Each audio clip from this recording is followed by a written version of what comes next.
My name is Gianfranco Moreno from the EFWA team, and this is going to be a video that is going to help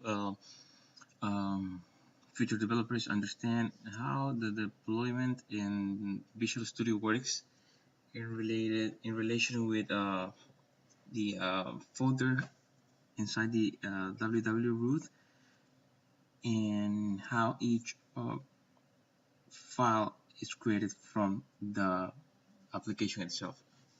So as you can see here, we have the solution, which contains 5 projects. The business layer, the business tier, data access tier, the client site called effort, then the entities layer, and then the web API tier. On both, like in this example, we have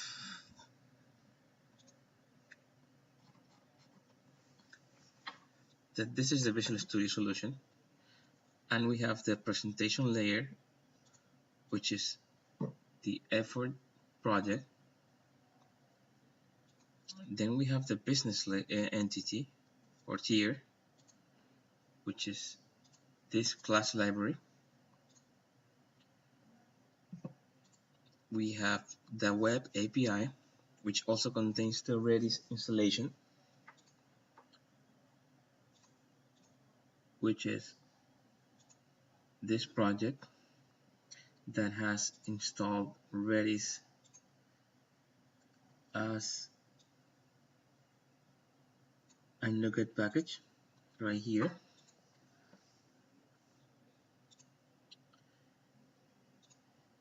We have the entities layer, which is this project that has all the objects, all the classes. And we have the data access layer, another class library, which is this one.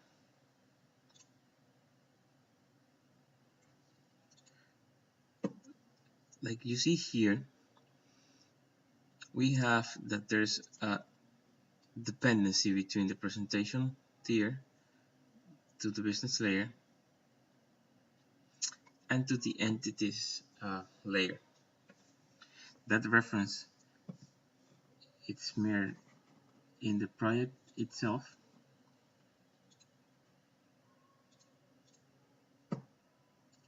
dependencies, projects, business, and entities.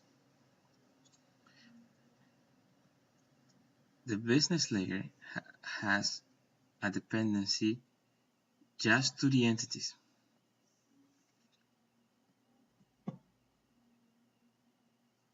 At least that's the way we should have it.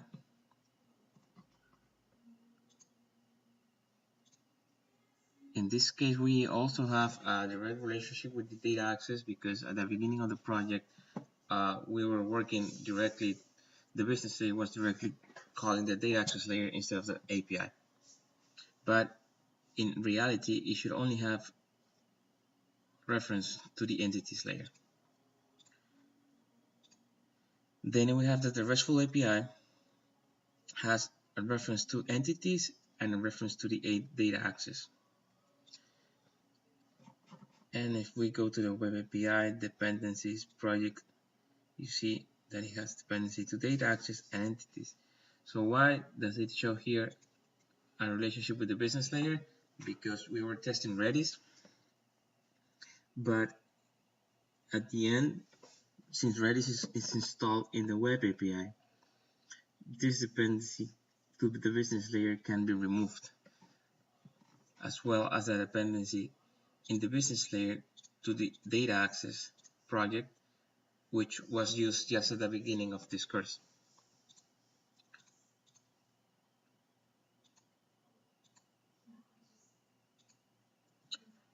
So now we're going to explain the deployment. When we deploy,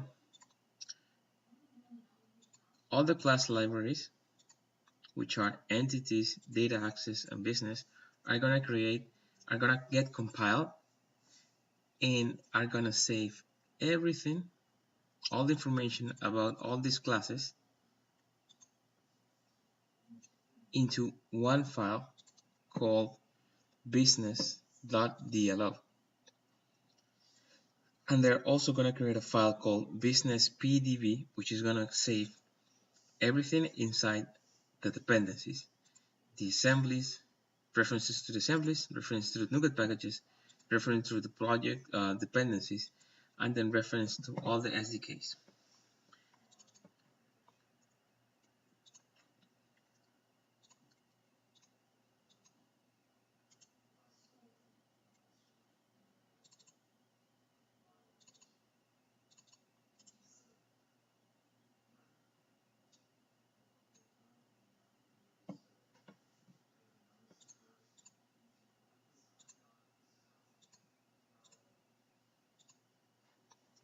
The same is going to happen with the data access layer and the entities.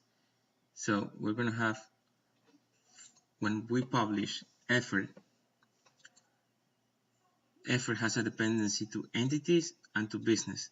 So the effort folder, the folder which gonna have the published effort project is gonna should have a business DLL and a business PDB and an entities DLL and an entities PDB, which are here: business,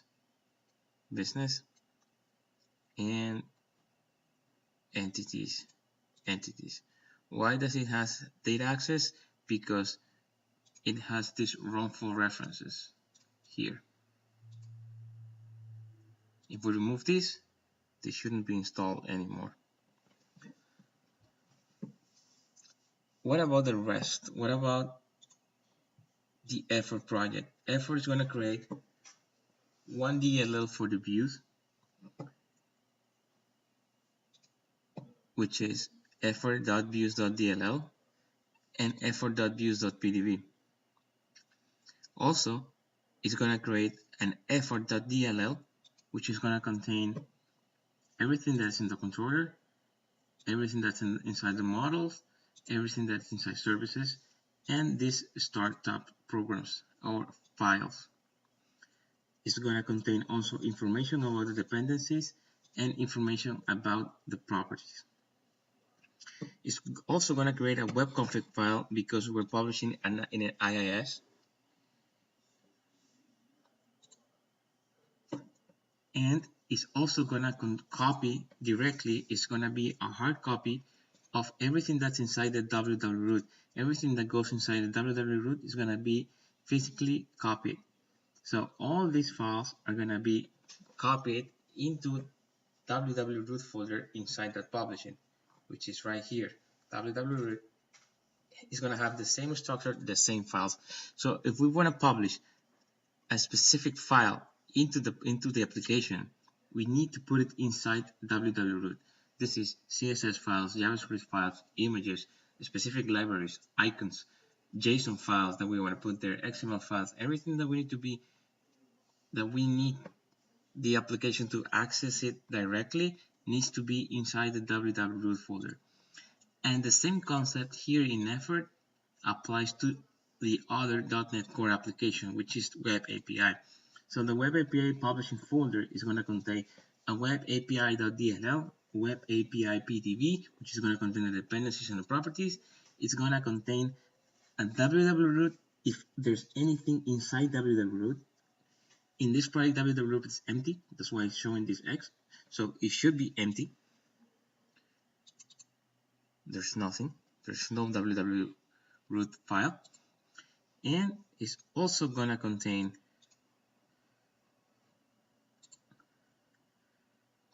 the app settings, programs, and startup if there's inside the inside the webcom.config file. It's not going to contain a views.dll because there's no views in this Web API project. So it's only going to be a Web API DLL. And that is here. This runtime configuration manages the runtime. App settings JSON is this file right here, which is going to have the connection strings. And then all these other files are related to the dependencies that we have. NuGet packages, etc. Everything goes in dependencies. The physical files needed to be there are gonna be physically copied there, and the references are gonna be saved in the PDBs files. Runtimes is just a folder which purpose is to be for the application to be self-hosted. Remember that a .NET Core application cannot only be hosted on a Windows machine, meaning IIS. It can also be hosted on a Linux server. It can also be self-hosted. And that's why we can use .NET Core to create a PWA application, which it's a NuGet package that is also installed here in this DLL. I think that's it for the explanation.